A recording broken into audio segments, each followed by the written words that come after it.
YCP నాయకుడు అంబాటి రాంబాబు చేసిన వ్యాఖ్యలు సిగ్గుచేటుగా ఉన్నాయని కాపు రిజర్వేషన్ పోరాట సమితి రాష్ట్ర ప్రధాన కార్యదర్శి కోలా ప్రభాకర్ తీవ్రంగా మండిపడ్డారు. ముఖ్యమంత్రి నారా చంద్రబాబు నాయుడికి అంబాటి రాంబాబు బహిరంగ క్షమాపణలు చెప్పాలని డిమాండ్ చేశారు. ఆదివారం ఒంగోలు టీడీపీ కార్యాలయంలో ఏర్పాటు చేసిన మీడియా సమావేశంలో కోలా ప్రభాకర్ మాట్లాడుతూ అంబాటి రాంబాబు చేసిన వ్యాఖ్యలు కాపు జాతి తలదించుకునే విధంగా ఉన్నాయని ఆవేదన వ్యక్తం చేశారు. ఇలాంటి వ్యాఖ్యలు చేయడం తగదని, ప్రజలు ఇప్పటికే వైసీపీకి ప్రతిపక్ష హోదా కూడా రాకుండా తీర్పిచ్చారని అన్నారు. రాబోయే 2029 ఎన్నికల్లో ప్రజలు వైసీపీ పార్టీకి కనీసం ఓటు శాతం కూడా రాకుండా తీర్పిస్తారని ఆయన వ్యాఖ్యానించారు. కాపు సమాజం ముఖ్యమంత్రి చంద్రబాబు నాయుడు వెంట నిలుస్తుందని, భవిష్యత్తులో కూడా అదే విధంగా మద్దతు కొనసాగుతుందని తెలిపారు. నగర అధ్యక్షులు బండారు మదన్ మాట్లాడుతూ 4 సార్లు ముఖ్యమంత్రిగా పనిచేసిన చంద్రబాబు నాయుడు కుటుంబ సభ్యుల గురించి అంబాటి రాంబాబు అనుచిత వ్యాఖ్యలు చేయడం సభ్య సమాజం తలదించుకునే విధంగా ఉందన్నారు. ఈ సమావేశంలో జిల్లా కాపు నాయకులు బేతంశెట్టి హరిబాబు, తోటకూర వెంకట్రావు తదితరులు పాల్గొన్నారు. 70 సంవత్సరాల వయసు కలిగిన 4 సార్లు ముఖ్యమంత్రిగా అనుభవం ఉన్న చంద్రబాబు నాయుడుని సిగ్గు లేకుండా అతను మాట్లాడిన విధానం మమ్మల్ని అందరినీ చాలా కలిచివేసింది. ముందుగా అంబటి రాంబాబు తక్షణమే చంద్రబాబు నాయుడు గారికి క్షమాపణ చెప్పాలి. మేము తెలుగుదేశం పార్టీ తరఫున తీవ్రంగా ఖండిస్తూ ఉన్నాం. చంద్రబాబు నాయుడు గారు ప్రపంచ మేధావి. నువ్వు నేను అంబటి రాంబాబు మనం కాదు, ప్రపంచ దేశాలు కొనియాడుతున్నాయి. అతను 2014లో బయటకు వచ్చేసినటువంటి ఆంధ్రప్రదేశ్ని ఏ విధంగా ముందుకు తీసుకెళ్లారో మనం అందరం చూసాం. ఆ రోజుల్లో ఆర్థిక వ్యవస్థ, అన్ని సంస్థలు ఇబ్బందికరమైన పరిస్థితుల్లో రాష్ట్రాన్ని ముందుకు తీసుకెళ్ళి అన్ని వ్యవస్థల్ని గాడిని పెట్టి పరిపాలన బ్రహ్మాండంగా జరిగిన రోజుల్లో ఇదే విధంగా జగన్మోహన్ రెడ్డి కులాల మధ్య చిచ్చు పెట్టి కుల రాజకీయం చేసి అన్ని రకాలుగా వెనుకపాటుతనానికి గురి చేసిన వ్యక్తి జగన్మోహన్ రెడ్డి. ఇవన్నీ గమనించి రాష్ట్ర ప్రజలందరూ కూడా ఈ రాష్ట్రం బాగుపడాలి అంటే చంద్రబాబు నాయుడు నాయకత్వం మళ్ళీ కావాలి, సమర్థుడైనటువంటి చంద్రబాబు నాయుడు గారు మళ్ళీ ముఖ్యమంత్రి అయితేనే ఈ రాష్ట్రాన్ని గాడిని పెట్టగలడు, లేకపోతే ఈ రాష్ట్రం అధోగతి అవుతుంది అని గమనించి ఎన్డీఏ కూటమికి భారీ మెజారిటీగా సీట్లు ఇచ్చిన వైనం మనం అందరం చూసాం. మిమ్మల్ని 11 సీట్లకే పరిమితం చేయడం కూడా జరిగింది. అయినా కూడా మీకు బుద్ధి రాలేదు. ఈ జగన్మోహన్ రెడ్డి అనే వ్యక్తి ఇదే విధంగా ప్రవర్తించి రాష్ట్రాన్ని నాశనం చేయాలని ప్రతి విషయాన్ని డైవర్ట్ పాలిటిక్స్ చేసి మనం ఈ మధ్య చూసాం. మరలా ఇప్పుడు ఈ విధంగా ఇంట్లో ఆడవాళ్ళతో సహా ఇట్లా చంద్రబాబు నాయుడు గారిని ఈ విధంగా మాట్లాడుతుంటే మాకు కొంచెం డౌట్గా ఉంది. అసలు విషయాన్ని మొత్తం డైవర్ట్ చేసి వీళ్ళేదో బుద్ధిమంతుల్లాగా, అతని నాయకుడు జగన్మోహన్ రెడ్డి ఏందో హరిశ్చంద్రుడు సత్యహరిశ్చంద్రుడిలాగా, అసలు ఏమీ లేదు, ఏమీ జరగలేదు, మేమందరం క్లీన్ చిట్లో ఉన్నాము, ఇంకా నువ్వు బెయిల్ మీదే ఉన్నావయ్యా, నీ మీద ఉన్న కేసులన్నీ ప్రూవ్ అయితే నువ్వు ఇప్పటికల్లా బయటికి రాలేవయ్యా. మళ్ళీ ఇతను అంటాడు నేను ఒంగోలు నుంచే స్టార్ట్ చేస్తాను. చెవిరెడ్డి గారికి చెప్తున్నా ఉన్నాం, ఏంటయ్యా నువ్వు స్టార్ట్ చేసేది? నువ్వు ఏడో అడవుల్లో కట్లు అమ్ముకునేవాడికి నీకు అంతుంటే ఏడుంది ఒంగోలుకి ఎత్తా దామచర్ల జనార్దన్ రా, నువ్వేం చేస్తావు చూద్దాం. తెలుగుదేశం పార్టీ గుంటూరు జిల్లా సీనియర్ ఎమ్మెల్యే, మరీ ముఖ్యంగా మా కాపు ఆరాధ్య దైవం కన్నా లక్ష్మీనారాయణ గారి ఆదేశాల మేరకు నిన్నటికి నిన్న గుంటూరులో జరిగినటువంటి ఒక దురదృష్టకరమైనటువంటి సంఘటనని గుర్తు చేస్తూ ఈ ప్రెస్ మీట్ పెట్టడానికి ముఖ్య కారణం ఇప్పుడు తెలియజేస్తా ఉన్నాను. రాష్ట్రంలో డైవర్షన్ పాలిటిక్స్ చేయడంలో సిద్ధహస్తుడైనటువంటి జగన్మోహన్ రెడ్డి గారి ఆదేశాల మేరకు ఈ రాష్ట్రంలో సజావుగా జరుగుతున్నటువంటి కూటమి పాలన మీద అనునిత్యం విషం జిమ్ముతున్నటువంటి జగన్మోహన్ రెడ్డి గారి ఆదేశాల మేరకు కాపు నాయకుడని చెప్పుకోవడానికి సిగ్గుపడుతూ అంబటి రాంబాబు అనేటువంటి ఒక మాజీ మంత్రి, ఇంగిత జ్ఞానం లేనటువంటి వ్యక్తి, ఈ కాపు జాతిలో చీడపురుగు లాంటి వ్యక్తి అని సభ్య సమాజానికి తెలియజేస్తూ ఈ రాష్ట్రంలో, ఉమ్మడి రాష్ట్రంలో 14 సంవత్సరాలు, విడిపోయిన ఆంధ్రప్రదేశ్లో 5 సంవత్సరాలు, టోటల్గా 19 సంవత్సరాలు ముఖ్యమంత్రిగా చేసినటువంటి వ్యక్తిని నిన్నటికి నిన్న డైవర్షన్ పాలిటిక్స్లో భాగంగా యావత్తు ప్రపంచం, ఒక ఆంధ్రప్రదేశ్ కాదు, ఒక భారతదేశం కాదు, యావత్తు ప్రపంచం తిరుమలలో జరిగినటువంటి కల్తీ నెయ్యి గురించి చర్చించుకుంటా ఉండే దాని మీద వచ్చినట్టు రిపోర్టుల ఆధారంగా దొంగలంతా బయటపడతారనే ఉద్దేశంతో డైవర్షన్ చేయాలనే భాగంగా నిన్నటికి నిన్న అంబటి రాంబాబు ఒక భారతదేశంలో అత్యంత సీనియర్ నాయకుడు, రాష్ట్ర ముఖ్యమంత్రి, మరీ ముఖ్యంగా కాపు జన ఆపద్ బాంధవుడైనటువంటి నారా చంద్రబాబు నాయుడు గారి మీద ప్రయోగించినటువంటి భాషను చూస్తూ ఉంటే సభ్య సమాజంలో ఒక కాపు నాయకుడిగా తల ఉంచుకుంటూ అంబటి రాంబాబు బేషరతుగా చంద్రబాబు నాయుడు గారికి క్షమాపణ చెప్పాలని తెలియజేస్తూ తన నాయకుడి యొక్క మెహర్బానీ కోసము నీచాతి నీచంగా మాట్లాడినటువంటి అంబటి రాంబాబును సమర్థిస్తున్నటువంటి ఒక మాజీ ముఖ్యమంత్రి జగన్మోహన్ రెడ్డి గారి యొక్క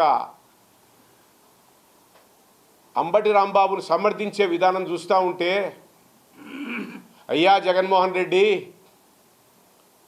నీ తండ్రి పేరు చెప్పుకొని శవరాజకీయాలు చేసి ప్రజల్ని మోసం చేసి ఏదో చేస్తామని ప్రజలు ఊహించి నిన్ను 2019-24లో నిన్ను ఈ రాష్ట్ర ముఖ్యమంత్రిని చేస్తే అరాచకాలు సృష్టించావు, రాక్షస పాలన చేశావు. నీ పాలనలో ఏ కులానికి, ఏ మతానికి, ఏ వర్గానికి శాంతి లేకుండా, మాన ప్రాణాలకి ఆస్తుల రక్షణ లేకుండా పోయి రాక్షస పాలన గావించినటువంటి నీ యొక్క పరిపాలన నీళ్ళు ఇంకా ప్రజలు మర్చిపోలేకపోతా ఉన్నా, ప్రతిపక్ష హోదా కూడా ఇవ్వకుండా భారతదేశంలో అత్యంత నీచంగా నిన్ను ఈ రాష్ట్ర ప్రజలు నిన్ను చీకొట్టి 11 సీట్లకు పరిమితం చేసినా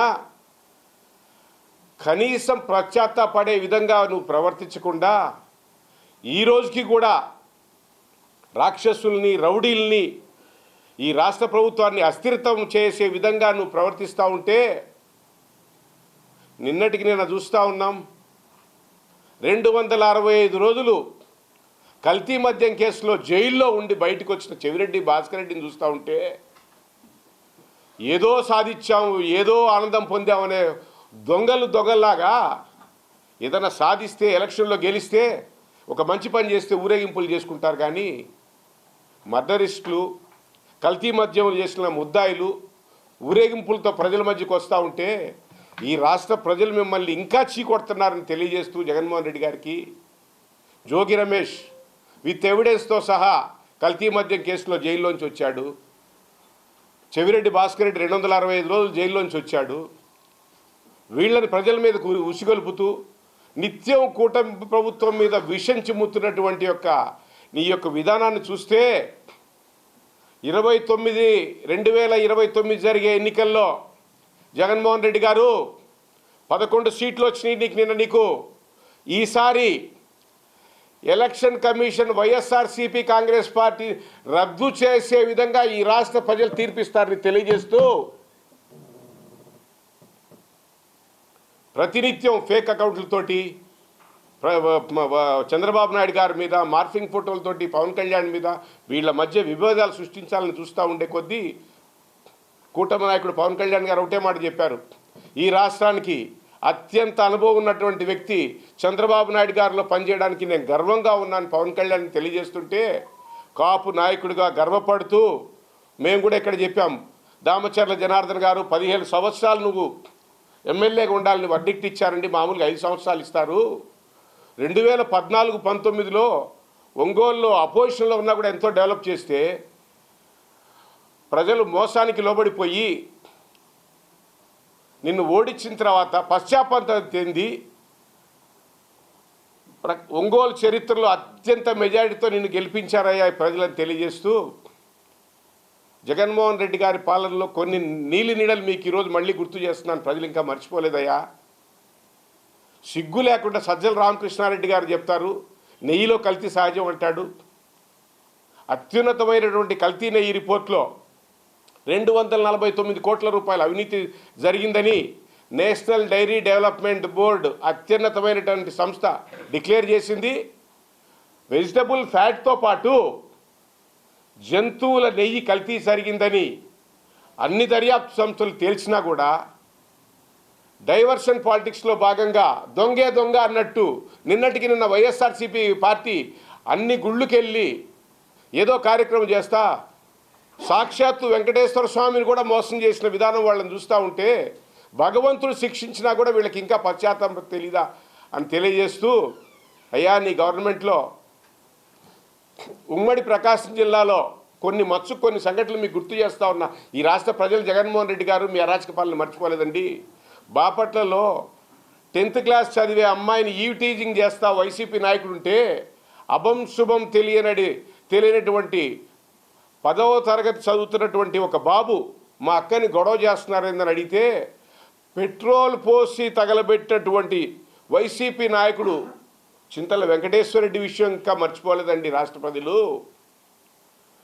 నువ్వు ఎమ్మెల్సీ చేసినటువంటి అనంతబాబు తన దగ్గర పనిచేసే డ్రైవర్ని ముక్కలుగా నరిగి డోర్ డెలివరీ చేస్తే అదే ఎమ్మెల్సీ అనంతబాబును సస్పెండ్ చేయకుండా మరుసటి రోజు పక్కన కూర్చొని విజయదరహాసంతో నువ్వు నవ్వుతున్న విషయం ఈ రాష్ట్ర ప్రజలు మర్చిపోలేదయ్యా జగన్మోహన్ రెడ్డి గారు అని తెలియజేస్తూ,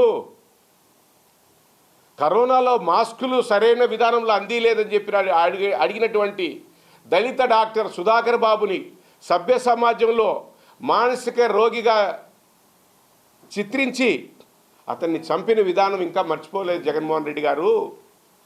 ఇలాంటి మచ్చుకు ఎన్నో ఉండేయని మీకు తెలియజేస్తూ, మరీ ముఖ్యంగా నా కాపు జాతిని నువ్వు ఏ విధంగా దగా చేశావో ఈ రాష్ట్ర ప్రజలు గుర్తుంచుకొని చంద్రబాబు నాయుడు గారికి అత్యంత గణనీయంగా మెజార్టీ వచ్చే విధంగా కాపులు కృషి చేశారని తెలియజేస్తూ, 2014-19లో ఈ కాపు సంక్షేమం కోసం ఈ రాష్ట్ర ముఖ్యమంత్రి నారా చంద్రబాబు నాయుడు గారు 5,000 కోట్ల రూపాయలు కాపు కార్పొరేషన్ ద్వారా నిధులిచ్చి చిరు వ్యాపారులకైతేనేమి, నిరుద్యోగులకైతేనేమి, మహిళలకైతేనేమి ఎన్నో సంక్షేమ కార్యక్రమాలు చేస్తే 19 ఎలక్షన్ మేనిఫెస్టోలో జగన్మోహన్ రెడ్డి గారు పచ్చి దగా చేసి కాపుల్ని మభ్యపెట్టి 10,000 కోట్లు ఇస్తాను మీకు, అన్ని విధాలుగా మిమ్మల్ని ఆదరిస్తానని చెప్తే నమ్మి మోసపోయిన కాపు జనం 2024 మేనిఫెస్టోలో చంద్రబాబు నాయుడు గారు ఇచ్చిన మేనిఫెస్టో చూస్తే 15,000 కోట్ల బడ్జెట్ని కాపుల కోసం నేను గవర్నమెంట్లో చేరిన రోజే శాంక్షన్ చేస్తానని చెప్పినటువంటి ఆయన మేనిఫెస్టోని చూస్తుంటే నేను చంద్రబాబు నాయుడు గారిని కలిసినప్పుడు ఒకటే మాట చెప్పా, అయా మహాప్రభు కాపులకి భగవద్గీత లాంటి మేనిఫెస్టో ఇచ్చినటువంటి ఆపద్ బాంధవుడివి, కాపు జన ఆపద్ బాంధవుడివి నారా చంద్రబాబు నాయుడు గారు 150 సీట్లతో అత్యంత మెజారిటీతో ఈ రాష్ట్రంలో కూటమి ప్రభుత్వం గవర్నమెంట్ ఫామ్ చేయబోతుందని ఎలక్షన్ల ముందే ముఖ్యమంత్రి చంద్రబాబు నాయుడు గారిని కలిశాను. అలాగే దామచర్ల జనార్దన్ గారిని కూడా కలిశాను నేను. మీరు గెలవబోతున్నారండి, సీఎం గారు అక్కడ ప్రమాణ స్వీకారం చేయబోతున్నారని. కాపులను నువ్వు మోసం చేసిన విధానం చూస్తూ ఉంటే ఎక్కడో ఒక 5% చీడపురుగులు అంబటి రాంబాబు లాంటి చీడపురుగులు ఆ పార్టీలో ఉండి నీ రాక్షస ఆనందం కోసం వావి వరుసలు మరిచి చిన్న పెద్ద లేకుండా భారతదేశంలో ఒక విభిన్నమైనటువంటి చరిత్ర కలిగినటువంటి 75 ఏళ్ల నవయువకుడు నారా చంద్రబాబు నాయుడు గారిని నువ్వు మాట్లాడిన విధానం చూస్తుంటే సభ్య సమాజం చీకొడతా ఉంటే ఒక కాపు ఉద్యమ నాయకుడిగా సిగ్గు పొందుతూ తల వంచుకొని ఒక కుటుంబంలో ఒక వ్యక్తి తప్పు చేస్తే కుటుంబంలో బాధ్యత కలిగిన వ్యక్తి క్షమాపణ చెప్తాడు ఆ కుటుంబం తరఫున. ఈరోజు నేను చెప్తున్నాను సభ్య సమాజానికి, ఈ రాష్ట్ర ముఖ్యమంత్రి గారికి, నేను తెలుగుదేశం పార్టీ నాయకుడిని అయినప్పటికీ కూడా ఈ సమాజానికి ఆంధ్రప్రదేశ్ కాపు రిజర్వేషన్ పోరాట సమితి తరఫున అయ్యా మహానుభావ చంద్రబాబు నాయుడు గారు, కాపు జాతి తరఫున మేము అడుగుతున్నాం, దయచేసి పెద్ద మనసుతో రాంబాబు యొక్క మాటలను మా తరఫున మన్నించండి అని మేము అడుగుతూ, జగన్మోహన్ రెడ్డి గారు రాబోయే ఎలక్షన్లో 11 సీట్లు కాదండి, ఎలక్షన్ కమిషన్ మినిమం ఓట్ రాకుండా వైసీపీ పార్టీని రద్దు చేసే విధానంగా ఈ రాష్ట్ర ప్రజలు 2029లో తీర్పిస్తారని మనవి చేస్తూ, కూటమి అధికారంలోకి వచ్చింది 18 నెలలైంది. అనాథ లాంటి ఆంధ్రప్రదేశ్ని ఈ రాష్ట్ర ముఖ్యమంత్రి నారా చంద్రబాబు నాయుడు గారు అయితేనేమి, ఉప ముఖ్యమంత్రి పవన్ కళ్యాణ్ గారు అయితేనేమి, బీజేపీ నాయకులు అయితేనేమి చెప్పిన మాట తూచా తప్పకుండా ప్రజలు ఇచ్చినటువంటి విక్టరీని బాధ్యతగా మోస్తూ ప్రతి పని చేస్తూ 5 సంవత్సరాలు పట్టింది జగన్మోహన్ రెడ్డి గారు నీకు 3000 పెన్షన్ ఇవ్వడానికి, 500 పెంచుకుంటా పోయావు, సిగ్గా లేదా నీకు అనిపించడానికి, చంద్రబాబు నాయుడు గారిని విమర్శించడానికి?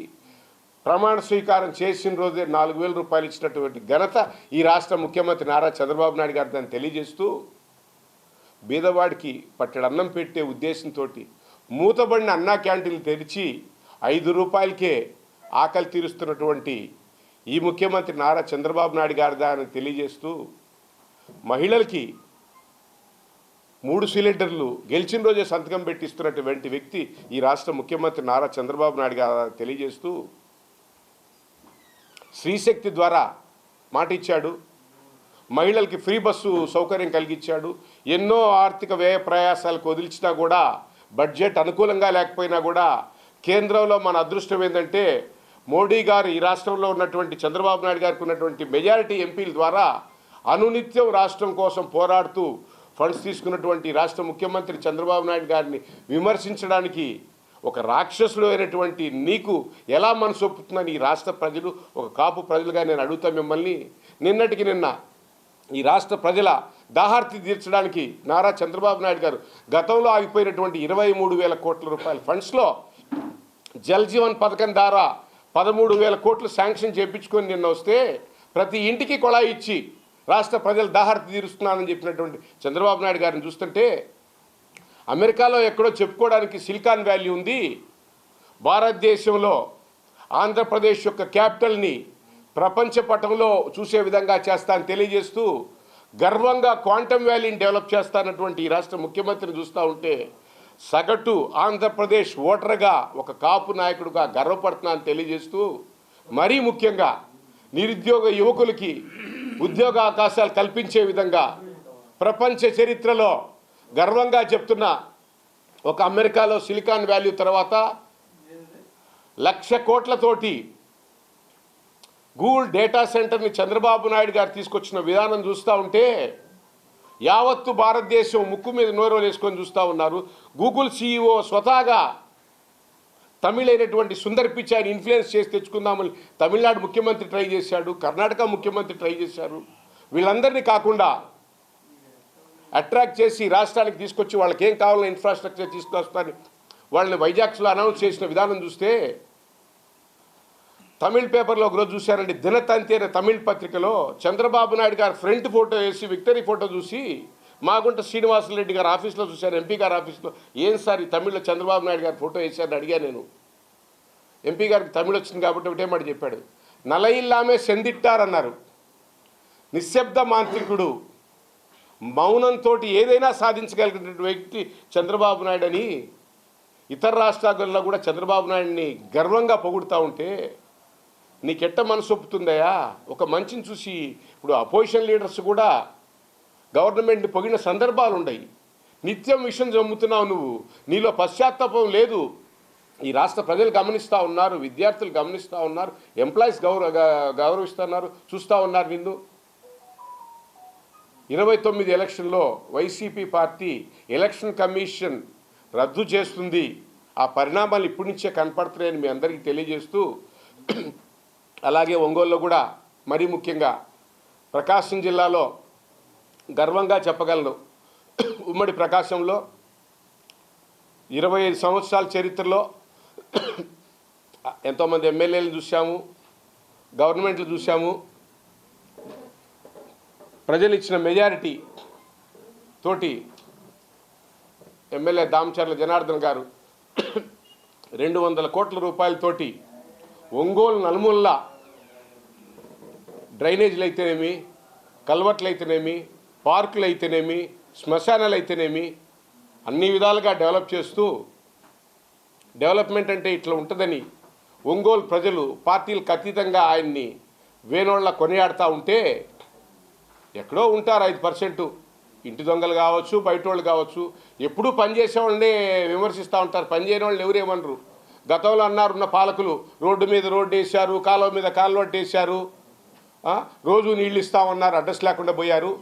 ఇప్పటికీ చెప్తున్నాను, ప్రకాశం జిల్లాలో ప్రజలు గర్వపడే విధంగా దామచర్ల జనార్దన్ గారు పనిచేస్తున్నారని.